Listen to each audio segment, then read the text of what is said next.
Hello students. आज से हम लोग स्टार्ट कर रहे हैं चैप्टर 9 जिसका नाम है एल्जेब्रिक एक्सप्रेशंस एंड आइडेंटिटीज। ठीक है, ये इंट्रोडक्शन पार्ट है और इस चैप्टर को पूरा समझाने के लिए मैंने आपको 10 पार्ट में 10 टॉपिक मैंने सेलेक्ट किया है जिसके द्वारा मैं आपको ये पूरा चैप्टर समझाऊंगा। ठीक है, तो स्टार्ट करते हैं। पहला इसमें टॉपिक है variable and constant. Variable and constant क्या होते हैं? जैसे मान लो लिखा हुआ है 5x, तो इसमें जो 5 है वो कांस्टेंट है और जो x है वो वेरिएबल है। वेरिएबल मीन्स होता है जिसकी वैल्यू चेंज होती रहे तो वो वेरिएबल होता है। अब कांस्टेंट मीन्स जो फिक्स रहे, जिसकी वैल्यू कभी ना चेंज हो, वो कांस्टेंट होता है। तो बेसिकली नंबर जो हमारे होते हैं वो कांस्टेंट होते हैं, जो लेटर्स होते हैं एक्स वाई जेड कुछ भी हो वो वेरिएबल होते हैं, क्योंकि लेटर्स की वैल्यू हमेशा बदलती रहती है। आप पीछे क्वेश्चन सॉल्व किए होंगे तो x की वैल्यू हमेशा एक ही नंबर नहीं आता, कभी x इक्वल टू 2 आ जाता है, कभी x की वैल्यू 10 आएगा, कभी कुछ भी आ जाएगा ना। तो इसकी वैल्यू कभी एक नहीं रहती, वेरी करती रहती है, यानी बदलती रहती है।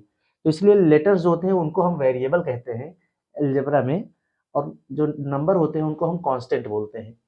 ठीक, अब नेक्स्ट है टर्म्स। टर्म्स क्या होते हैं? देखो, ये अगर देखा जाए तो ये एक टर्म है। ठीक है, कुछ कांस्टेंट या कुछ वेरिएबल्स मिल करके मल्टीप्लाई के थ्रू जब मिलते हैं तो वहां बनता है टर्म। जैसे 5 और x के बीच में क्या रिलेशन है अगर कुछ देखा जाए, अगर कुछ नहीं है तो ये है 5 इंटू एक्स। ठीक है, तो इसलिए अगर मल्टीप्लाई से जुड़े हुए हैं तो इनको एक टर्म बोलेंगे। जैसे अगर मैं लिख दूं 5x माइनस 3, यहाँ पर हमारे 2 टर्म हो गए, एक 5x और एक 3। क्यों? क्योंकि यहाँ बीच में माइनस लग गया है और टर्म अलग हो जाते हैं माइनस और प्लस लगने के बाद। इनको हम एक टर्म नहीं बोलेंगे। अब ये एक्सप्रेशन हो गया। क्या हो गया? एक्सप्रेशन। हालांकि इसको भी हम एक्सप्रेशन बोल सकते हैं, एक टर्म का भी एक्सप्रेशन होता है। ठीक है, तो कई सारे टर्म मिलकर एक एक्सप्रेशन बना लेते हैं। और मैं जैसे लिख दूं 2y माइनस 3x, इसमें कितने टर्म है, या मान लो प्लस लगा दें इस बार, तो इसमें कितने टर्म है? इसमें 2 टर्म है, एक 2y और एक 3x। ठीक है, अब इसी में आगे मैं बढ़ा दूं माइनस 7z। अब इसमें कितने टर्म हो गए? तो 3 टर्म हो गए। ठीक है, कैसे? क्योंकि यहाँ प्लस लगा है तो ये दोनों अलग हो गए, यहाँ माइनस लगा है तो ये दोनों अलग हो गए। टर्म एक कौन से माने जाते हैं? जिनके बीच में मल्टीप्लाई या डिवाइड का सिंबल लगा होता है। तो 2 और y के बीच में मल्टीप्लाई का सिंबल है तो ये एक टर्म है। 3 और x के बीच में मल्टीप्लाई का सिंबल है तो एक टर्म है। 7 और z में मल्टीप्लाई का सिंबल है तो एक टर्म है। आपको यही ध्यान देना है कि बीच में मल्टीप्लाई का सिंबल रहेगा तो एक ही टर्म होगा। अब टर्म अलग हो जाते हैं प्लस या माइनस लगने के बाद। ठीक है, और अगर कहीं कुछ नहीं लगा है, देखो 3 भी तो अलग एक टर्म है, ये भी एक टर्म है, इसमें वेरिएबल नहीं है, लेकिन अगर पूछा जाए इसमें कितने टर्म है तो 2 टर्म है, एक ये एक ये। ठीक है, तो ये हो गए हमारे टर्म। एक्सप्रेशन क्या होते हैं? इसी को अगर पूरा देख लिया जाए तो ये हमारा एक्सप्रेशन है। ठीक है, कई सारे टर्म को ऐड करके हम एक्सप्रेशन बना देते हैं, और एक टर्म का भी एक्सप्रेशन हो सकता है, ये भी एक एक्सप्रेशन है।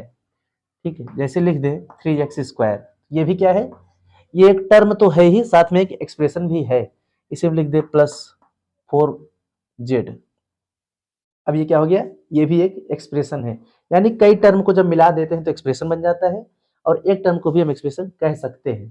ठीक, तो एक्सप्रेशन आपको समझ में आया होगा। अच्छा, एक वर्ड और होता है इक्वेशन। तो अक्सर लोग कंफ्यूज हो जाते हैं कि एक्सप्रेशन और इक्वेशन में। इक्वेशन वो होता है अगर इसी में हम आगे कुछ लिख दे इक्वल लगा करके, तब ये इक्वेशन बन जाएगा। इक्वेशन बना ही है इक्वल वर्ड से, तो अगर इक्वल लग गया तो वो इक्वेशन हो जाएगा, और इक्वल नहीं लगा हुआ है, केवल इतना ही लिखा हुआ है, तो वो क्या होगा? एक्सप्रेशन होगा। ठीक है, नेक्स्ट है कोफिशिएंट्स। कोफिशिएंट्स क्या होते हैं? जैसे ये 5 और x किससे मिलकर बना था? 2 नंबरों से ना, 5 और x, ये दोनों का मल्टीप्लाई हुआ तब जाके 5x बना। और इसमें जो नंबर वाला पार्ट है, ये कांस्टेंट वाला, इसी को कोफिशिएंट बोलते हैं। किसी टर्म का जो न्यूमेरिक पार्ट होता है वही कोफिशिएंट होता है। जैसे ये भी एक टर्म है ना, ये एक टर्म है अपने आप में। अगर इसका कोफिशिएंट पूछा जाए तो ये जो 3 है ये इस टर्म का कोफिशिएंट है। इसका कोफिशिएंट क्या है? 4 ना, इसका कोफिशिएंट क्या है? 4। इसका कोफिशिएंट क्या है इस टर्म का, तो 3। जो न्यूमेरिक पार्ट होते हैं किसी टर्म के वही होते हैं कोफिशिएंट। अभी आपको इतना ही जानना है, ठीक है। आगे आप जाएंगे तो आपको पता चलेगा, जैसे कहीं लिखा हुआ है 2xyz, ये एक टर्म है, टर्म ही है क्योंकि सबके बीच में मल्टीप्लाई का सिंबल है इसलिए टर्म ही है। और अगर इस पूरे टर्म का कोफिशिएंट पूछा जाएगा तो होगा 2 ना। और अगर पूछा जाए कि जेड का कोफिशिएंट बताओ, केवल जेड का कोफिशिएंट पूछा जाएगा, तब ये पूरा उसका कोफिशिएंट हो जाएगा। कोफिशिएंट मतलब एक हिसाब से उसका मल्टीप्लाइड ही होता है, उसका फैक्टर ही होता है। तो जेड में किससे मल्टीप्लाई हुआ, इन सब से हुआ है ना। अगर जेड का ही कोफिशिएंट पूछा जाए तो ये पूरा जेड का कोफिशिएंट हो जाएगा, इसमें 2xy तीनों आ जाएंगे, ठीक है। लेकिन अभी आपको क्या जानना है कि जो न्यूमेरिकल पार्ट होता है नंबर वाला वही कोफिशिएंट होता है, ठीक। नेक्स्ट है लाइक एंड अनलाइक टर्म। ये क्या होते हैं, ऐसे टर्म जिनके वेरिएबल सेम होते हैं उनको बोला जाता है लाइक टर्म। क्या इसमें कोई लाइक टर्म है, यहाँ y है, यहाँ x है, यहाँ z है, लाइक टर्म नहीं है, ठीक है। लाइक टर्म वो होंगे जिनके वेरिएबल सेम हो। जैसे मैं एक्सप्रेशन लिख रहा हूं 4xy minus 3y plus 7xy minus 4 plus z, इतना मैंने लिख दिया। अगर मैं कहूँ इसमें लाइक टर्म का पता लगाओ कि कौन कौन से लाइक टर्म है, तो देखो इसमें xy है, इसका वेरिएबल जो है xy है और इसका भी वेरिएबल xy है। ये दोनों क्या हो गए, लाइक टर्म, सेम वेरिएबल वाले लाइक टर्म होते हैं। बाकी क्या है, वो अनलाइक है ना। अगर और इसी दोनों का अगर बात कर लिया जाए, अगर तुम्हें दो ही दे दिए जाए कि 4xy माइनस 3y, क्या ये लाइक टर्म है, तो नहीं है लाइक टर्म, क्योंकि यहाँ xy है वेरिएबल और यहाँ केवल y है। वेरिएबल सेम होने चाहिए, सेम टू सेम। दो यहाँ है तो दो यहाँ पे भी होना चाहिए, तभी वो लाइक टर्म होगा। तो ये अनलाइक है, ये लाइक नहीं है, ठीक है। ये दोनों लाइक है ना। जैसे पूछा जाए क्या ये दोनों लाइक है, -4 और z, लाइक नहीं है ना, इसमें वेरिएबल है ही नहीं, उसमें वेरिएबल है z, तो इसलिए लाइक नहीं है। अगर इसमें भी -4 में भी अगर एक z लगा दें हम, अब लाइक हो गया, क्योंकि दोनों वेरिएबल में जेड जेड कॉमन है और सेम वेरिएबल है तो वो लाइक हो गया। तो उम्मीद करते हैं आपको लाइक और अनलाइक टर्म समझ में आया होगा, ठीक है। अब नेक्स्ट हमारा है monomial, binomial, trinomial and polynomial. ये एक्सप्रेशंस के टाइप होते हैं, इतने टाइप के एक्सप्रेशंस होते हैं, ये समझिए क्या होते हैं। देखिए ये जो मोनोमियल है ये बना है मोनो से, मियल सब में है, बाइनोमियल, ट्राइनोमियल, पोलिनोमियल ना। तो मोनो मतलब होता है एक, ये जानते रहना आप लोग, साइंस में या मैथ्स में कहीं भी अगर आपको मोनो मिले तो उसका मतलब एक होता है, बाई कहीं मिले तो उसका मतलब दो होता है, ट्राइन मिलेगा तो उसका मतलब तीन होता है, पोली मतलब होता है बहुत, ठीक है, बहु। तो इसको हिंदी में बोलते हैं मोनोमियल को एक पदीय, बाइनोमियल बोलते हैं द्विपदीय, इसको त्रिपदीय और इसको बहुपदीय बोलते हैं ना। तो ये नंबर ऑफ टर्म के हिसाब से इनका नाम रखा जाता है। जैसे कोई एक्सप्रेशन है 4x ना, इसको बोलेंगे मोनोमियल क्योंकि इसमें एक ही टर्म है। और मैं एक एक्सप्रेशन लिख दूं 4x प्लस 3, इसमें कितने टर्म है, दो टर्म है, तो वो क्या हो जाएगा, बाइनोमियल। दो टर्म होगा तो बाइनोमियल। ये ध्यान रखना कि बाई मतलब टू होता है। जैसे आपका बाइसिकल होता है ना जो आप चलाते हैं, बाइसिकल क्यों बोलते हैं, क्योंकि उसमें दो पहिए होते हैं ना, तो बाइसिकल। ऐसे तीन पहिए वाले को ट्राइसाइकिल बोलते हैं। तो ट्राइनोमियल अगर तीन टर्म का है एक्सप्रेशन, जैसे लिख दो 4x plus 3y minus z, इसमें कितने एक्सप्रेशन हो गए, तीन, कितने टर्म हो गए, एक दो तीन, तीन टर्म है तो वो होगा ट्राइनोमियल, ठीक है। पोलिनोमियल क्या होता है, तीन से ज्यादा अगर हो जाए, जैसे 4x plus 3y minus z और प्लस 4, तीन से ज्यादा हो गए तो वो क्या हो जाते हैं, हमारे पोलिनोमियल हो जाते हैं, ठीक है। यहाँ पर एक चीज आपको ये भी जानना चाहिए कि ये जो पोलिनोमियल वर्ड है ना, ये हम किसी को भी पोलिनोमियल बोल सकते हैं। अलग अलग तो इनके नाम है, मोनोमियल, बाइनोमियल, ट्राइनोमियल ना, लेकिन पोलिनोमियल में सब आ जाते हैं। इसको तो पोलिनोमियल हम कहेंगे ही, तीन से ज्यादा है, लेकिन ये भी पोलिनोमियल है, ये भी पोलिनोमियल है, ये भी पोलिनोमियल है। तो पोलिनोमियल में हम सबको कह सकते हैं, और इसके अलावा इन तीनों के अलग अलग नाम भी हैं, ठीक है।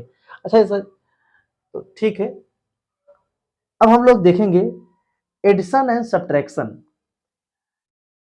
जैसे मैं अगर कह दूं आपसे इन्हीं दोनों को ऐड करने के लिए, ये दो इक्वेशन है, मान लो ये पहला है ये दूसरा है, अगर मैं इन्हीं दोनों को ऐड करने के लिए कह दूं आपसे, तो हमेशा एडिशन हो या सब्ट्रैक्शन हो, ये हमेशा लाइक टर्म में ही होता है। लाइक टर्म का ही एडिशन या सब्ट्रैक्शन हम कर सकते हैं, ठीक है। जैसे इन्हीं दोनों को अगर हम ऐड करें तो देखो लाइक टर्म के नीचे लाइक टर्म लिखा हुआ है ना, अगर कहीं अलग होता ना तो हम उसको ला के इसके नीचे लिखते 3y लाइक टर्म है, z लाइक टर्म है ना, 4 यहाँ पे कुछ नहीं है तो वो अलग ही रहेगा। तो लाइक टर्म को ही हम ऐड करते हैं और लाइक टर्म को ही सब्ट्रैक्ट करते हैं। मैं बस आपको यही बताना चाहता हूँ, ये ऐड कर देंगे इसको, 4x कितना हो जाएगा 8x, ये कितना हो जाएगा 6y, दोनों माइनस के हैं तो माइनस माइनस भी ऐड ही होता है ना, माइनस माइनस ऐड होता है, ये आप लोग जानते होंगे। तो ये हो जाएगा 2z ना, लेकिन माइनस का 2z क्योंकि माइनस माइनस ऐड हुए, और ये हो जाएगा 4। इस तरीके से हम लाइक टर्म के नीचे लाइक टर्म लिखते हैं। मान लो अगर 4x हमारा कहीं और होता ना तो हम उसको उठा के लाके इसके नीचे लिखते। ये भी एक तरीका है ऐड करने का। ऐड करने का एक तरीका ये भी होता है कि हम बगल बगल सामने सामने लिख करके, यानी ऊपर नीचे ही नहीं लिखे, बगल बगल लिख करके भी हम एल्जेब्रिक एक्सप्रेशन को ऐड या सब्ट्रैक्ट कर सकते हैं। ये मैं आपको बहुत अच्छे से बताऊंगा जब क्वेश्चन में आऊंगा तब, ठीक है। अभी बताने का मतलब है कि ये वीडियो बहुत लंबा हो जाएगा, तो इसलिए अभी नहीं बताऊंगा। और मल्टीप्लिकेशन भी, मल्टीप्लिकेशन जो आपका है ये हमारा अनलाइक टर्म का भी हो जाता है, इसमें लाइक होना जरूरी नहीं है, ठीक है। और मल्टीप्लिकेशन हम सीखेंगे कैसे, बाइनोमियल मोनोमियल का पहले सीखेंगे तीनों से, कि मोनोमियल का बाइनोमियल्स कैसे होगा, ट्राइनोमियल्स कैसे होगा, फिर बाइनोमियल का ट्राइनोमियल मोनो पोलिनोमियल से कैसे होगा। ये सारे मल्टीप्लिकेशन भी हम आपको बताएंगे जब इस तरह के क्वेश्चंस आएंगे। नेक्स्ट है आइडेंटिटीज। आइडेंटिटीज में हमारे कुछ फार्मूले होते हैं, जैसे एक फार्मूला होता है a+b whole square equal to a square plus 2ab plus b square. ये एक फार्मूला है, इसी को ये स्टैंडर्ड आइडेंटिटी है, जो कंफर्म हो जाते हैं, फिक्स हो जाते हैं। अब ये एक फार्मूला बन गया है, इसी को बोलते हैं स्टैंडर्ड आइडेंटिटीज, ठीक है। तो ऐसे ही हमारे और 3-4 फार्मूले हैं, वो भी हम देखेंगे जब उस टाइप के क्वेश्चन आएंगे। ये इतना बेसिक था जो आपको जानना जरूरी था। एडिशन, मल्टीप्लिकेशन, आइडेंटिटीज, ये तीनों चीजें हम जब क्वेश्चन आएगा उसमें देखेंगे, ठीक है, अच्छे से। और इसके अलावा मैं आपको एक चीज और बताना चाहता हूं, अभी इसी वीडियो के नीचे लिंक मैं दे दूंगा एक बेसिक उसका, बेसिक इंटीजर्स का। उसको अगर आप सीखे रहेंगे बेसिक ऑफ इंटीजर्स, तभी आप ये एडिशन, सब्ट्रैक्शन, मल्टीप्लिकेशन ये आप तभी कर सकते हैं। इसीलिए मैं आपको अभी ये और नहीं बता रहा हूँ, क्योंकि अभी आप वो वीडियो देखे नहीं। तो इसका लिंक मैं नीचे दे रहा हूँ बेसिक ऑफ इंटीजर्स का। उसको आप जब जानते रहेंगे तो आपके लिए बहुत आसान हो जाएगा एडिशन, सब्ट्रैक्शन, मल्टीप्लिकेशन करना, ठीक है। वो वीडियो जरूर देखना आप लोग, ठीक। ये जो एल्जेब्रिक एक्सप्रेशन आपका है क्वेश्चन, ये चैप्टर है, एक्चुअली में बच्चे इसको बहुत टफ मानते हैं, लेकिन ये मेरी गारंटी है, मैं इसको आपके लिए हलवा बना दूंगा एकदम। बस आपको 2 काम करना है, मेरे ऊपर भरोसा करना है पहली चीज़, दूसरी चीज़ मैं जैसा जैसा कहूँगा वैसे वैसे आपको करते जाना है, ठीक है। तो ये चैप्टर आपके लिए बहुत ज़्यादा आसान हो जाएगा, बिल्कुल इसमें आपको फिर डरेंगे नहीं इस चैप्टर से। यही था इसका इंट्रोडक्शन, बाकी चीज़ें हम जो बचा हुआ है वो क्वेश्चन के साथ देखेंगे, ठीक है। तो मिलते हैं 9.1 में क्वेश्चन के साथ, तब तक के लिए जय हिंद।